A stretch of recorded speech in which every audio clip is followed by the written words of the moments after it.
ओम शांति। सभी बोलेंगे, बहुत प्यार से बुलंद आवाज में बोलो। और एक बार,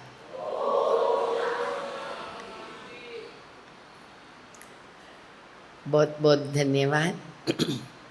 विष्णु प्रिया बहन ने बहुत अच्छा गीत सुनाया। आवाज़ भी बहुत मीठा मधुर है।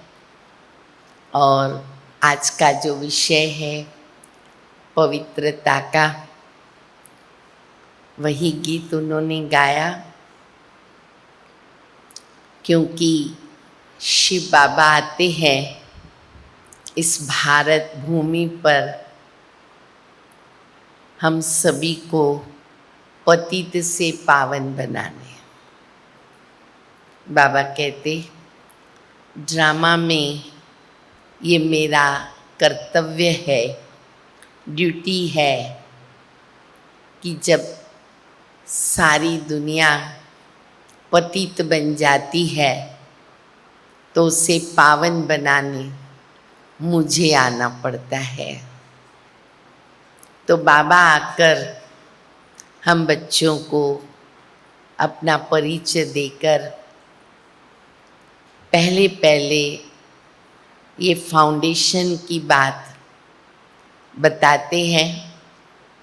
और पहला फरमान हम बच्चों को यही देते कि बच्चे पवित्र बनो, योगी बनो।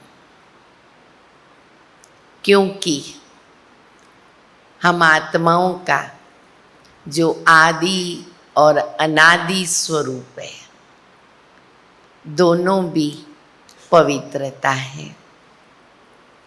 परम धाम में हम आत्माएं रहती हैं, तब भी हम शुद्ध पवित्र हैं। क्योंकि अपवित्र आत्मा अपने स्वीट होम जा नहीं सकती।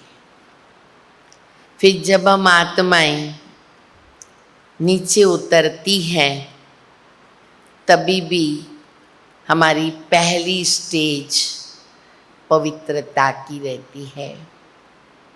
और बाबा के हम बच्चे देवी देवता धर्म की आत्माएं 2500 वर्ष सतयुग और त्रेता युग पवित्र रहती हैं।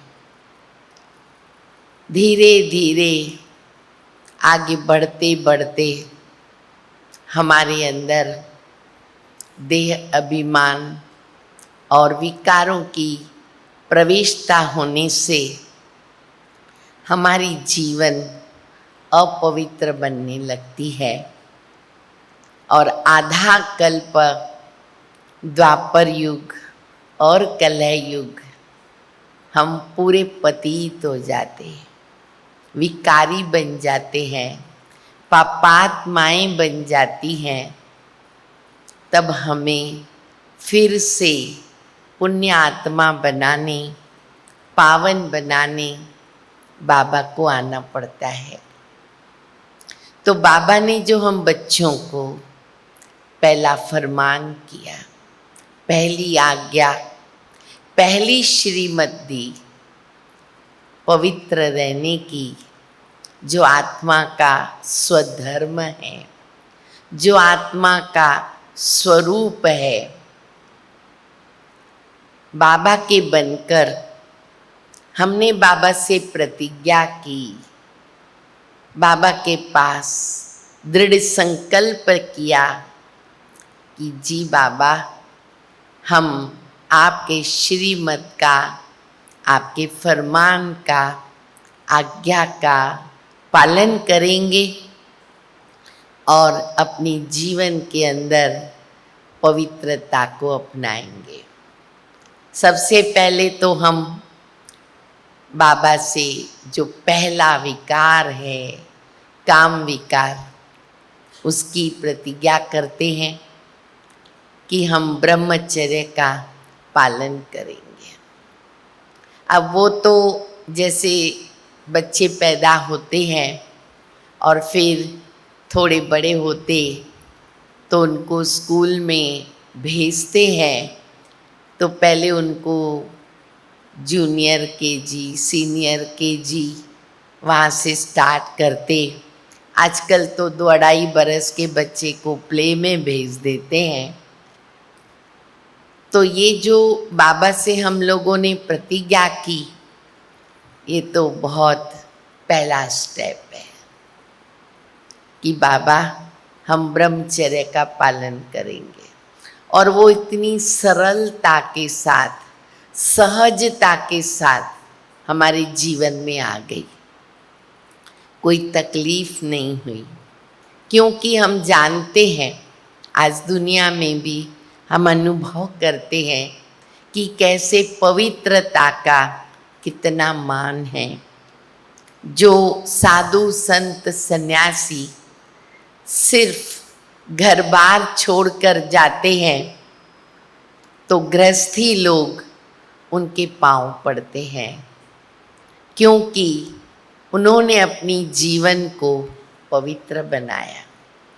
देवी देवताओं के मंदिरों में जाते हैं तो सामने तो जड़ चित्र है जो पत्थर के बने हुए, लेकिन उनके आगे जाने के लिए भी अज्ञानी लोग पवित्रता का ध्यान देते हैं। कैसे? सबसे पहले तो वो सोचते हैं कि चप्पल बाहर उतार के जाएं, चप्पल से मंदिर में नहीं जाते। तत्पश्चात सोचते हैं कि हमारा मुंह भी साफ होना चाहिए। ऐसे नहीं कि मुंह के अंदर हम कुछ खा रहे हो या खाया हुआ है तो फ्रेश हो जाए, तो वो भी ध्यान देते हैं।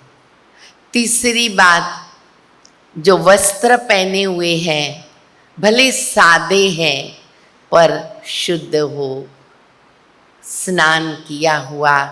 जो आदर्श भक्त हैं वो इसका भी ध्यान देते हैं। और चौथी बात, जब देवताओं के आगे खड़े होते हैं तो यह भी ध्यान रहता है कि इस स्थान पर अगर मेरे मन में कुछ गलत विचार, पाप के विचार आ गए तो मुझे बहुत प्रभु की तरफ से सज़ा मिलेगी। इस स्थान पर मुझे गंदे विचार नहीं लाने हैं। अब उनके आगे तो केवल पत्थर की मूर्ति है, उसके बावजूद भी पवित्रता का जो बाहर का रूप है उसका भी कितना ध्यान रखा जाता। इससे हम कल्पना कर सकते हैं कि जब हम प्रैक्टिकल में देवी देवता बनते हैं तो हमारे जीवन के अंदर कितनी अच्छी श्रेष्ठ पवित्रता की स्टेज रहेगी। तो देवताओं को भी पवित्रता के कारण पूजा भी जाता, गाया भी जाता। साधु सन्यासियों को भी नमन किया जाता। और कुमारी भी, बाबा कहते हैं मुरली में और हम देखते भी हैं कि जब पवित्र कुमारी होती है तो उनको पाँव पड़ते हैं। लेकिन अगर उसने शादी की, विवाह किया तो उनको सबके आगे झुकना पड़ता है। तो पवित्रता का बाबा ने हम बच्चों को महत्व बताया। तो ये तो एक हमने पहला स्टेप धारण किया कि हमने ब्रह्मचर्य का पालन किया। लेकिन एक एक विकार जो है उनकी फैमिली है, उनका अंश वंश है, उनके बाल बच्चे हैं। केवल बाल बच्चे नहीं, धोतरे पोतरे भी हैं। अगर एक एक विकार के विस्तार को आप देखेंगे तो उसका आपको पूरा परिवार मिलेगा। तो बाबा अभी हम बच्चों को फिर और आगे बढ़ाते हैं कि कैसे बच्चे तुमको धीरे धीरे आगे आगे बढ़ते बढ़ते हाईएस्ट स्टेज तक आना है। तो सबसे पहली प्रतिज्ञा करने के बाद फिर जब हम आगे बढ़ते हैं तो दूसरी बात बाबा ने हम बच्चों को अन्न की शुद्धि बताई कि बच्चे जैसा अन्न होता वैसा मन होता, अन्न शुद्ध पेट में जाए और बाबा की याद में जाए। आज की मुरली और कल की मुरली अगर आप देखेंगे, इतना अच्छा बाबा ने हम बच्चों को रास्ता दिखाया कि अगर आप बाबा को समर्पित होते हो, ट्रस्टी बन कर के चलते हो, तो आप जैसे शिव बाबा के भंडारे से खाते हो। आपका भोजन ब्रह्मा भोजन है। आपकी परवरिश बाबा के घर से हो रही है। तो ये विधि बाबा ने बनाई। ये तो बाबा नहीं कहते हैं कि सब उठा कर के मेरे पास आओ। नहीं बच्चे, भले तुम्हारे पास रहे पर ट्रस्टी होकर के संभालो। तो अन्न की शुद्धि में भी हम बाबा की याद में बनाते हैं, भोग लगाते हैं, खाते हैं, तो उसका भी प्रभाव मन के ऊपर 100% पड़ता। और दूसरों को भी खिलाते हैं तो वह भी मन की शुद्धि, उनका प्रभाव उनके मन के ऊपर भी पड़ता है। लेकिन ये तो जैसे मैंने बताया कि छोटे छोटे बच्चों का एक स्टेप्स होता है, आगे बढ़ते वर्तमान समय जो समय चल रहा है वो क्या चल रहा है।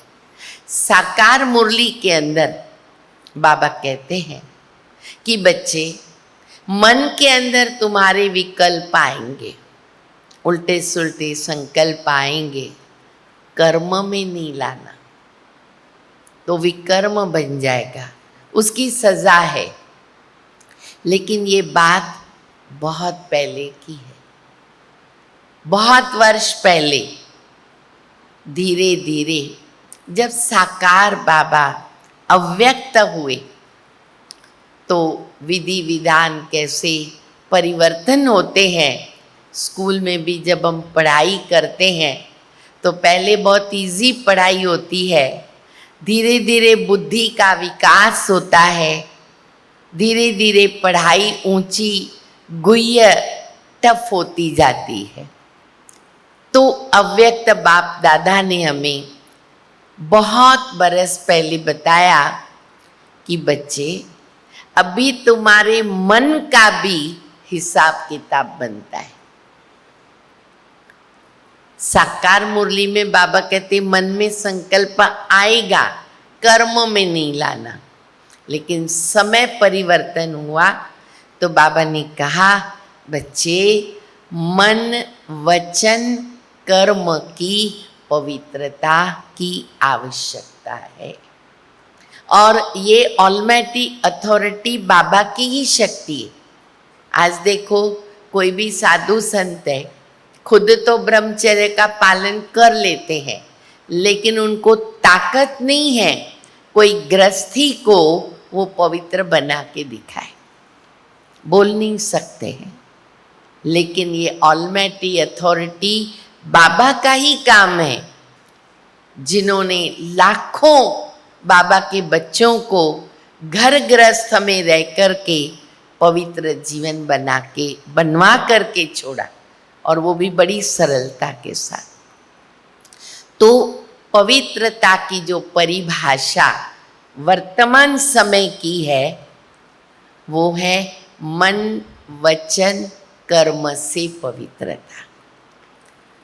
बाबा कहते, जैसे मांस मटन खाने वाले होते हैं ना, तो कहते हैं कि मांस मटन बेचने वाला, खरीदने वाला, पकाने वाला और खाने वाला चारों ही पाप के भागी, चारों को सजा, चारों के पाप गिनती होते हैं। इसी प्रकार बाबा कहते कि मन के अंदर अब अगर व्यर्थ संकल्प आया, देखा सुना सोचा, बोला, उसकी भी अब सज़ा हमारे हिसाब किताब के अंदर आ जाती है। अब भी हमें हमारे मन को एकदम क्लियर करना है, साफ करना है। मन की पवित्रता माना सच्चाई और सफाई। मन की पवित्रता बाबा के साथ वफादारी। मन की पवित्रता बाबा के साथ ईमानदारी। मन की पवित्रता अंदर बाहर साफ। आज एक छोटी सी बात अगर हम उठावे व्यर्थ संकल्प की, एक सेकंड नहीं लगता है व्यर्थ संकल्प आने को। भूल से किसी ने कुछ बोल दिया, अपमान किया, हमारी बात नहीं मानी, हमें कुछ कड़वा बोल दिया, रफ बोल दिया, हमारी भूल नहीं थी फिर भी हमको बताया गया, तुरंत हमारे मन में ऐसा संकल्प पैदा होता, चेहरे पे आ जाता, रेखाएं हमारी बता देती है। और एक व्यर्थ संकल्प 1000 व्यर्थ संकल्प पैदा करता है। जैसे वो घर में काकरोच होते हैं ना, काकरोच को क्या बोलते हैं पता नहीं आप लोग।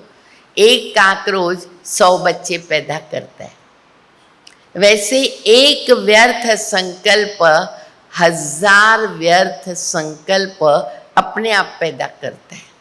इतना फास्ट करता है जो उसकी लाइन लग जाती।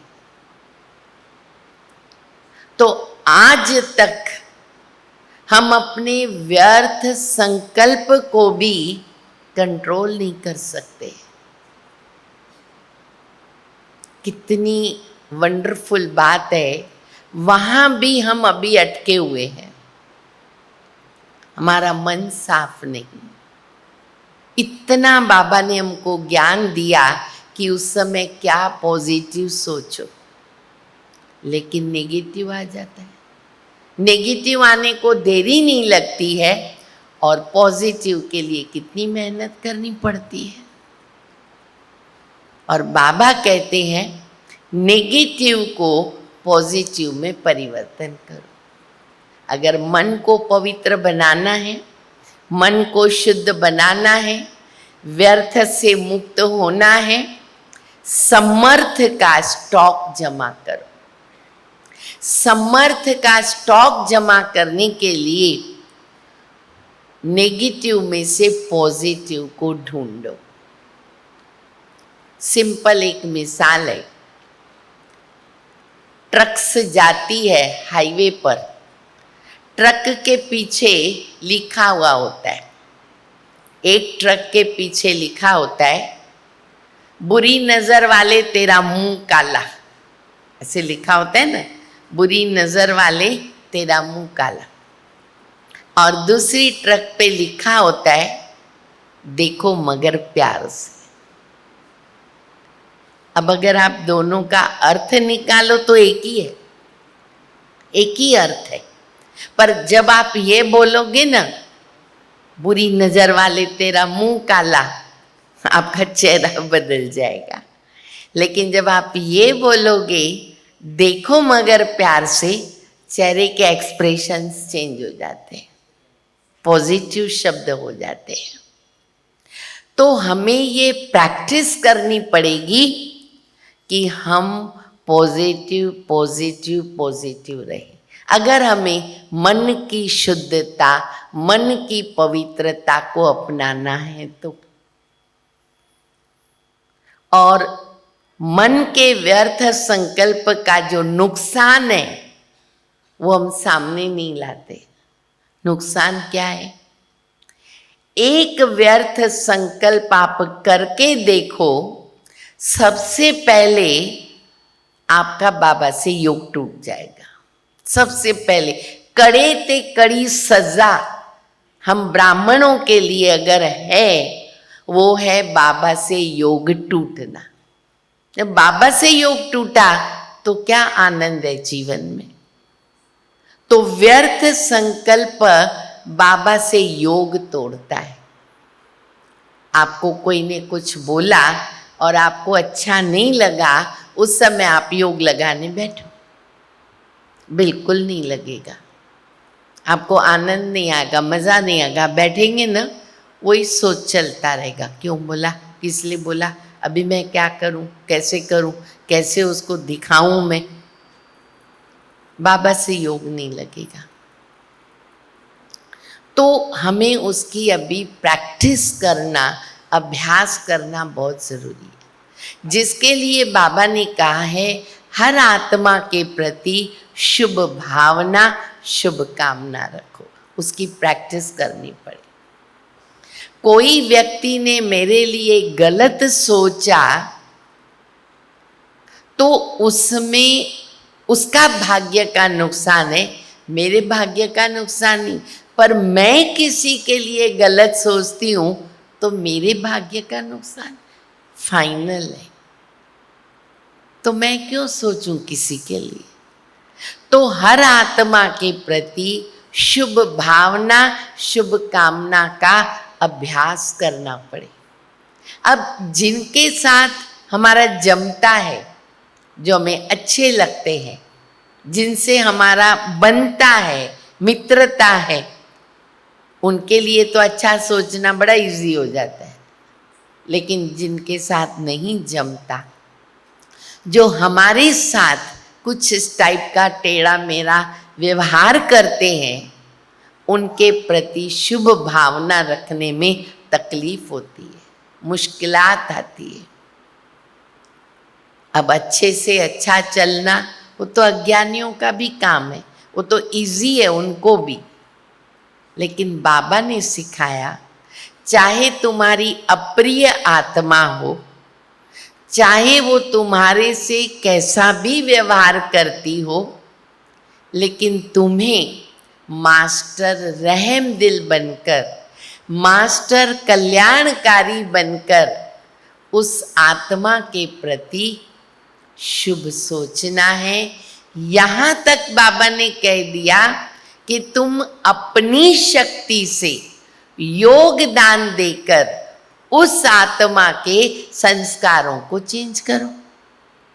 अगर मेरी सखी, मेरी साथी अपना स्वभाव नहीं बदल सकती है, उनमें उतनी शक्ति नहीं है, तो बाबा कहते तुम अपना योगदान दो, तुम अपनी शक्तियों से उसके संस्कार को परिवर्तन करो। आज बाबा को हम देखें, आज मैं आत्मा 63 जन्म कितने पाप किए, कितना बाबा को गालियां दी, लेकिन बाबा ने क्या किया।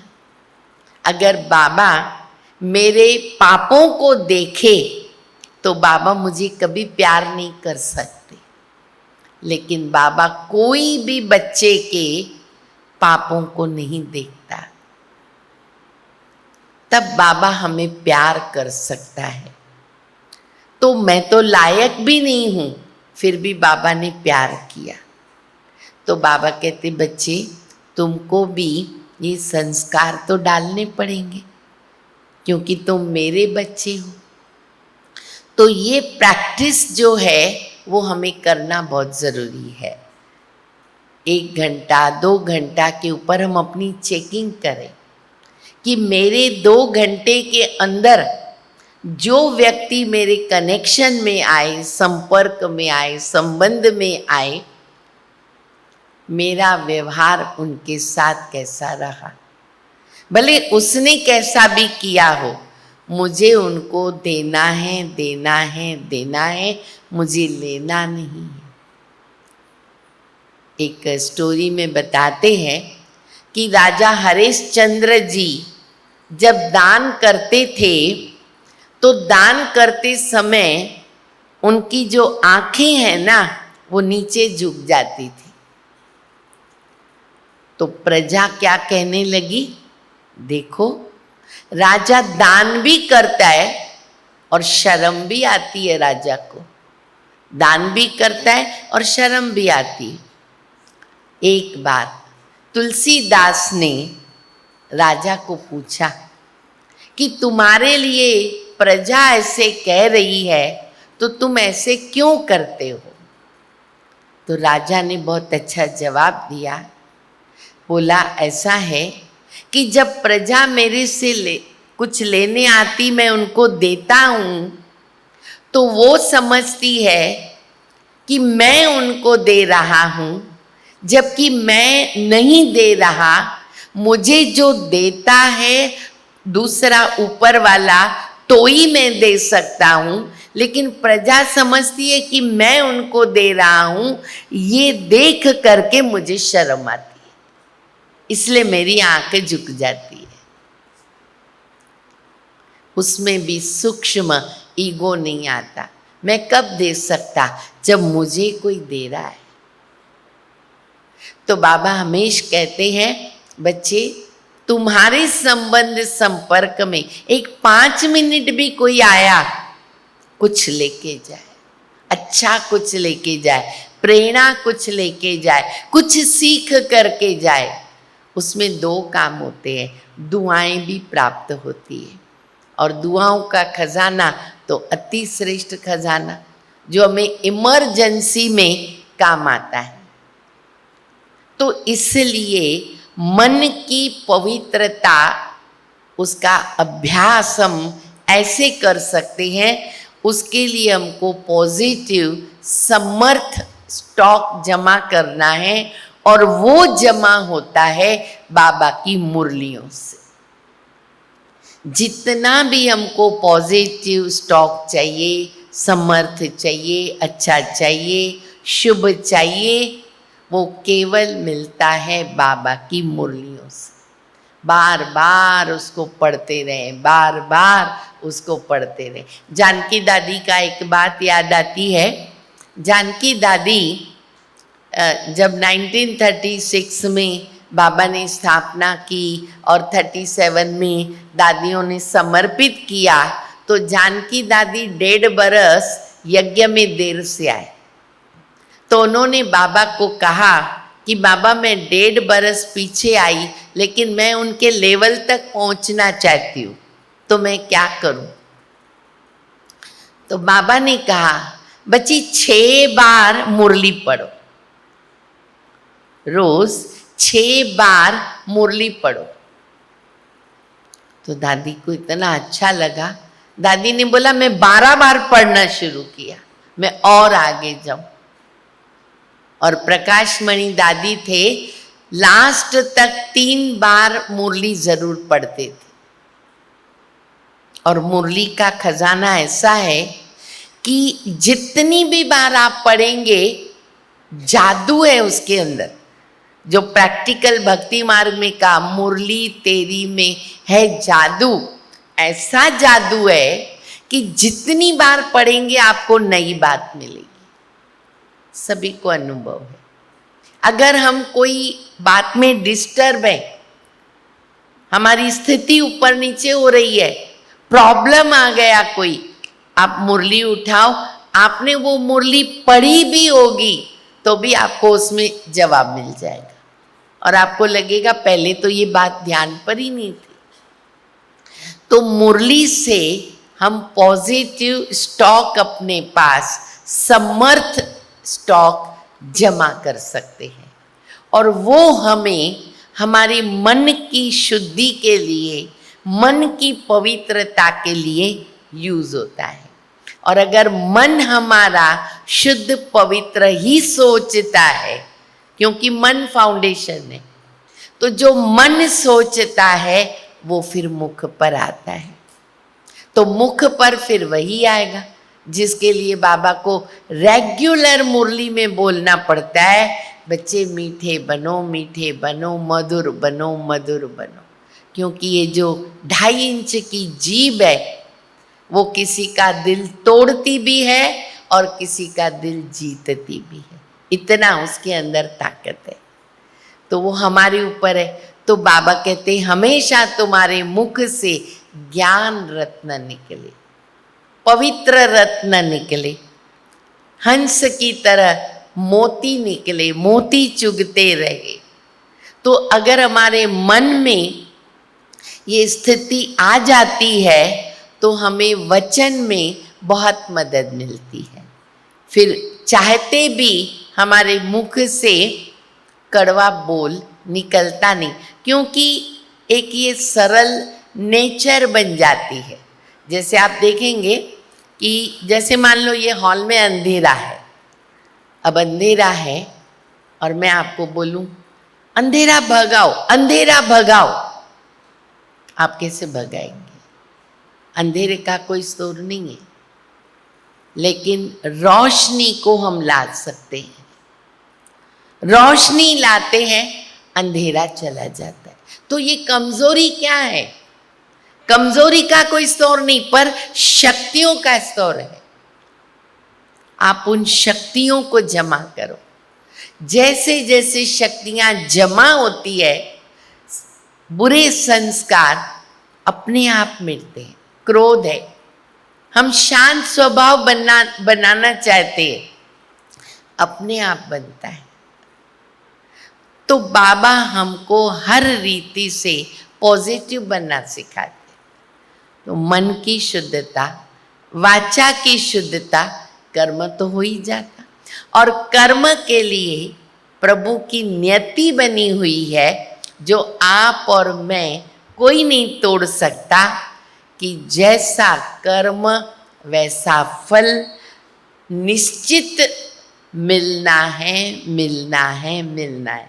फिर वो आज नहीं मिले तो कल, कल नहीं मिले तो परसों, परसों नहीं मिले तो बरसों, बरसों के बाद नहीं मिला तो अगले जन्म में, पर मिलना ही है। आप भारत में बुरा कर्म करके अमेरिका जाओ, लंदन जाओ, आपको वहाँ भी वो नहीं छोड़ेगा। वहाँ करके भारत में आओ, वो आपको वहाँ भी नहीं छोड़ेगा। कहते हैं अगर 100 गाय खड़ी है और उसका एक बछड़ा, एक गाय का, अब हमें नहीं पता चलेगा कि इसकी माँ कौन। सब गाय एक समान, उसकी माँ कौन?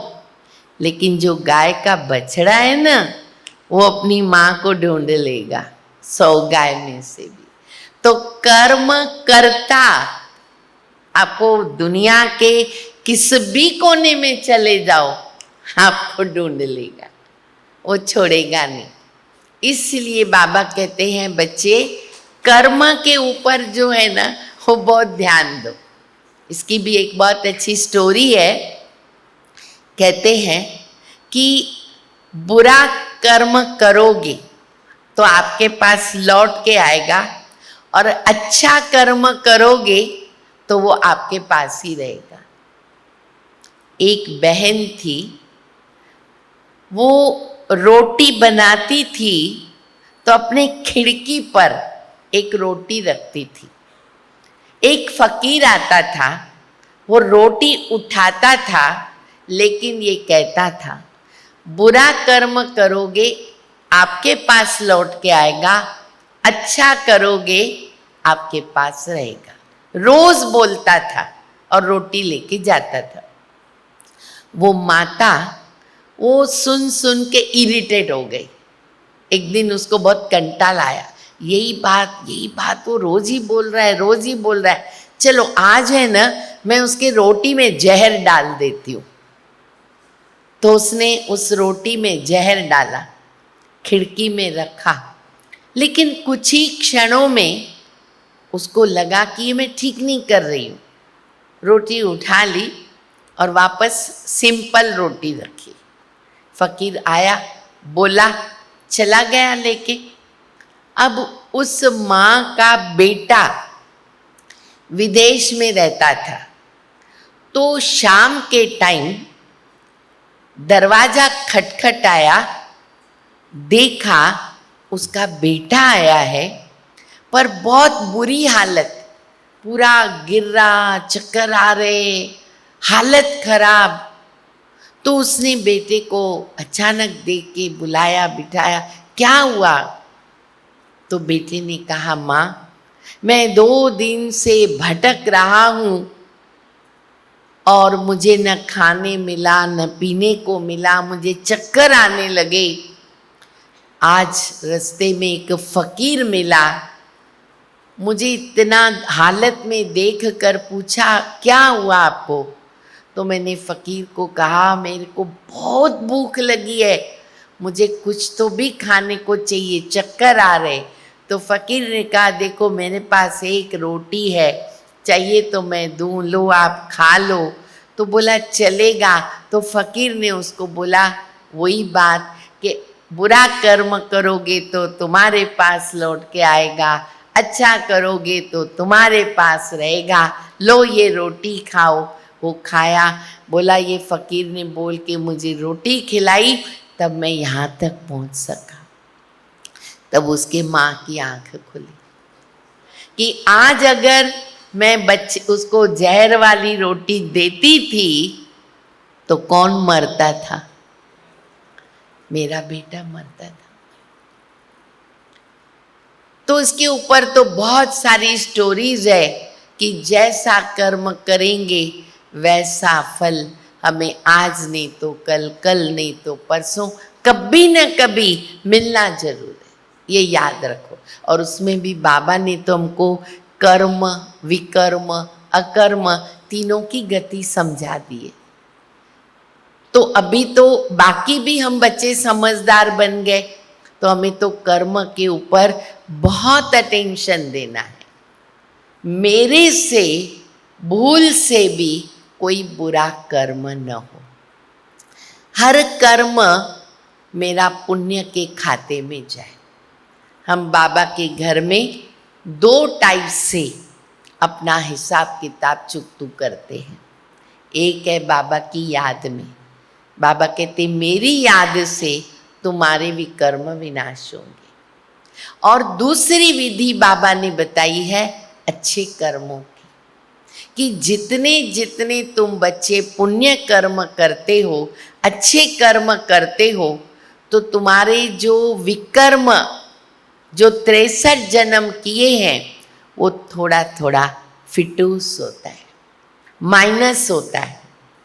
अच्छे कर्म करना अति आवश्यक है। इसीलिए बाबा कहते कोई भी कर्म करने के पहले उसके आदि मध्य अंत को पहले देखो, उसके परिणाम को देखो, दूर तक सोचो, क्योंकि तुम त्रिकालदर्शी हो।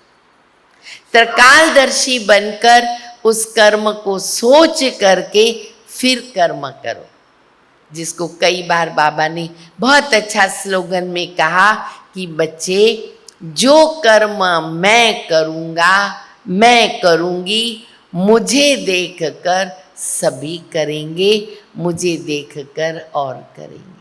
अगर इतना भी हम याद रखते हैं तो भी हमारे से बुरे कर्म नहीं होते।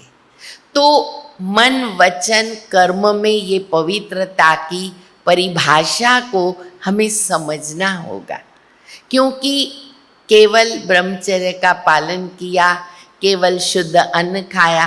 कई बार देखो बच्चे बाबा कहते हैं ना, इधर गए उधर गए, शादियों में गए, प्रोग्राम में गए, कुछ खा लिया। कहते बाबा ने बोला है ना बच्चे दोनों बाजू तोड़ निभाओ। या तो बाबा कहते हैं ना अपनी योग से उस अन्न को शुद्ध बनाओ। लेकिन आप ये देखो आपका उतना योग पावरफुल है जो आप उस अन्न में पवित्रता भर सको, ताकत भर सको, आपके मन को कोई प्रभावित न करे, इतनी ताकत है। तो बाबा तो इन जनरल हमें बता देते हैं, लेकिन जितना हो सके हमें इनसे बचना है। प्रैक्टिकल में उसका असर मन के ऊपर बहुत पड़ता है। तो तीनों प्रकार से, फिर ये तो एक ही विकार रहा, बाकी के विकार भी हैं। क्रोध है, लोभ है, मोह है, अभिमान है, उनकी भी वंशावली को अगर आप सोचेंगे तो उसके तो कितने सारे बाल बच्चे। तो अभी हम ये बोल नहीं सकते हैं कि मैं आत्मा शुद्ध पवित्र बन गई। अभी तो हमें पवित्रता की हाईएस्ट स्टेज तक पहुंचना है, जहां मन के अंदर किसी भी आत्मा के प्रति हमारे पास व्यर्थ संकल्प न हो, कोई भी प्रकार का विकल्प न हो। तो देखो कि वो स्थिति है। अगर नहीं है तो ये भट्ठी इसके लिए रखी जाती है, ताकि यहाँ पर हम शक्तियों को सेव करें। क्योंकि सेंटर पर जाते हैं, ज़्यादा समय नहीं मिलता कि हम संगठन में योग करें। कर्म योगी तो बनना है, वो तो बहुत ज़रूरी है, लेकिन ये जो संगठन में इकट्ठा हम योग करते हैं तो संगठन में ये बल आता है, शक्ति होती है। कहते हैं ना, 100 लकड़ी जलाओ या 2-4 लकड़ी जलाओ, आग में फर्क पड़ता है। और फिर ये मधुबन की धरनी, तपोभूमि, पावन भूमि, यहाँ बाबा का वरदान बहुत इजी मिलता है। तो हमारे अंदर इस प्रकार की अगर कोई भी कमी है तो उसकी शक्तियों का स्टॉक जो है ना, वो हमको यहाँ भरना है। और अब आप जब शक्तियों का स्टॉक भरेंगे, आपको खुद को भी नहीं पता चलेगा कि वो संस्कार मेरा कैसे बदल गया, अपने आप बदल जाता है। सिर्फ हमारा काम है ईमानदारी से, वफादारी से बाबा के आगे हम भट्ठी में पेश आए, लेटर टू गॉड। बाबा को सब अपने मन की बातें लिख करके दे। ये गोल्डन चांस है भट्ठी के अंदर। हमारे कई भाई बहने रेगुलर लेटर लिखते हैं, रोज ही लिखते हैं, और इतना मन हल्का हो जाता है और बाबा की बहुत मदद मिलती है। कोई भी काम स्टार्ट करने के पहले बाबा को बताओ कि बाबा अभी ये काम करने हम जा रहे हैं, आप हमारे साथ रहो। वो काम भी बहुत इजी हो जाता है, सक्सेस हो जाते हैं। तो लेटर टू गॉड भी आप भट्ठी के अंदर ज़रूर करो, उसका अनुभव करो और अपनी शक्तियों को सेव करके जाओ, जो वहाँ जाकर के आप उसको यूज़ कर सको। तो इस प्रकार से आपको मन वचन कर्म की पवित्रता की जो हाईएस्ट स्टेज है उसको देखना है, चेक करना है और अपने को चेंज करना है। बाकी तो ऊपर ऊपर से जो हम ब्रह्मचर्य का पालन करते हैं, खान पान की शुद्धि रखते हैं, विकारी मनुष्यों के हाथों का नहीं खाते हैं, वो तो एक बहुत छोटे बच्चों के जैसे बात है, लेकिन ये बहुत गहरी बातें हैं।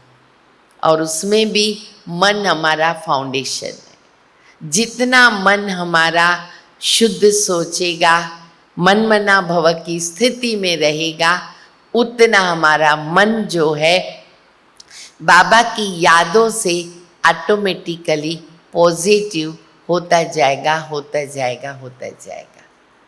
और मन अगर हमारा पवित्र हो गया तो ऑटोमेटिकली हमारी आत्मा की पवित्रता की स्टेज ऊंची होती है। अभी रक्षाबंधन भी आ रही है, रक्षाबंधन पे भी हम लोग बाबा से प्रतिज्ञा करते हैं, राखी बांधते हैं कि हम बाबा पवित्र रहेंगे।